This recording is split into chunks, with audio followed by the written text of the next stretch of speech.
Ibyo birori ni byiza. Ubu se gasenga buri munsi. Ese muri rwa Rwanda twabyaranye rubihe.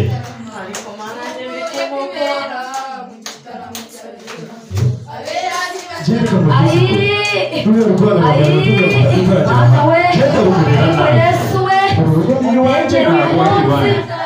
Mana yanjye ubuzima nzabubasha.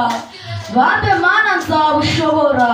Ubusiko mbona mu rugo nta kintu gihari, amasafuriya bayamanitse, ariko se Mana yanjye ubusira Mana we, ubuse papa ndamukira, ariko Mana we udengera urw'uyu munsi unshoboze.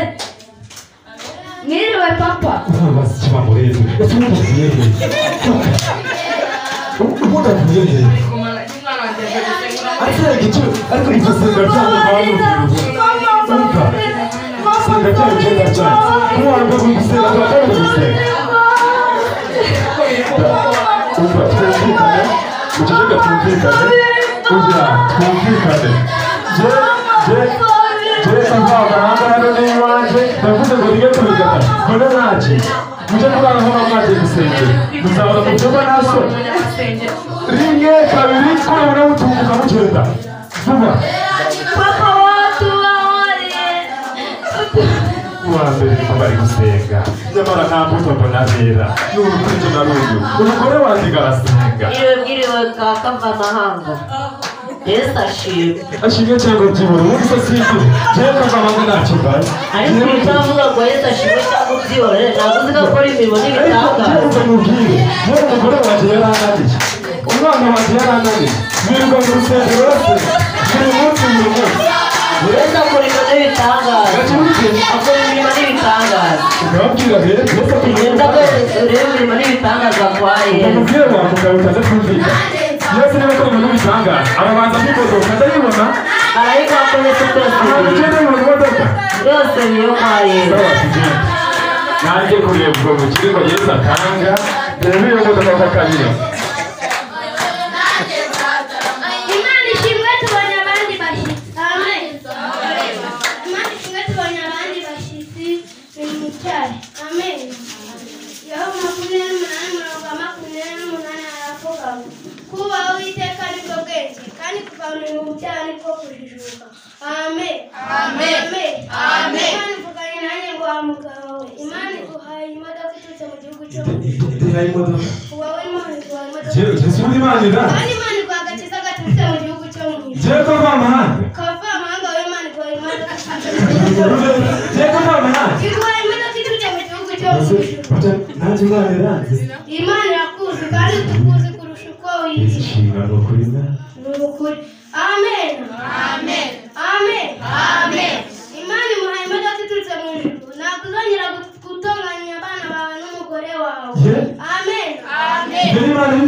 Ntabwo uzongera gutonganya n'umugore wawe cyangwa ngo umwana wawe ave mu murimo w'Imana umukubite. Imana ibikugweho ntabwo uzongera kumutonganya. Amen. Amen. Ntabwo uzongera kwirirwa utera umugore wawe agahinda n'umwana wawe. Amen. Amen. Imana iguha agakiza gaturutse mu gihugu cyo mu ijuru bigutunga utazi uko bigenza.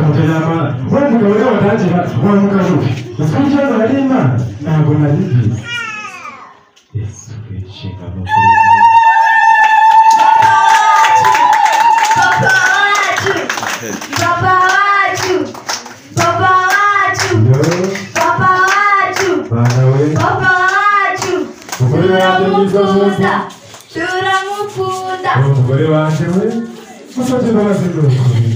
Ntabwo nari Papa turakubabariye. Jewe nahoraga mugenda nkagira ngo ntabwo mugiye gusenga Imana. Ariko disi wowe wese ndagukunda ni ukuri. Umwana wanjye nawe ndamukunda, umwana wanjye ngababarira nawe. Ndakubabariye papa. Nanjye ndaziguhaye. Reba abana muzayikomere mubikorere ibintu bitangaza.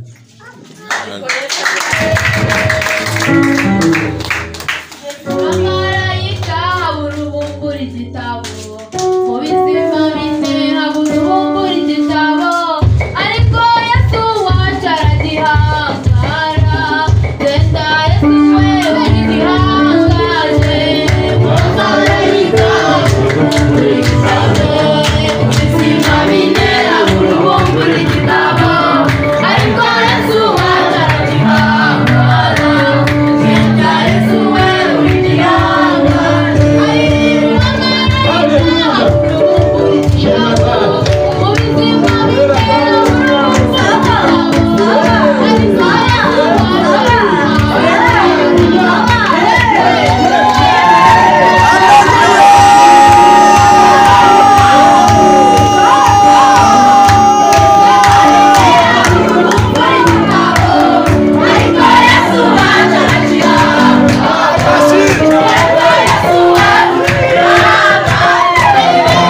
Amen.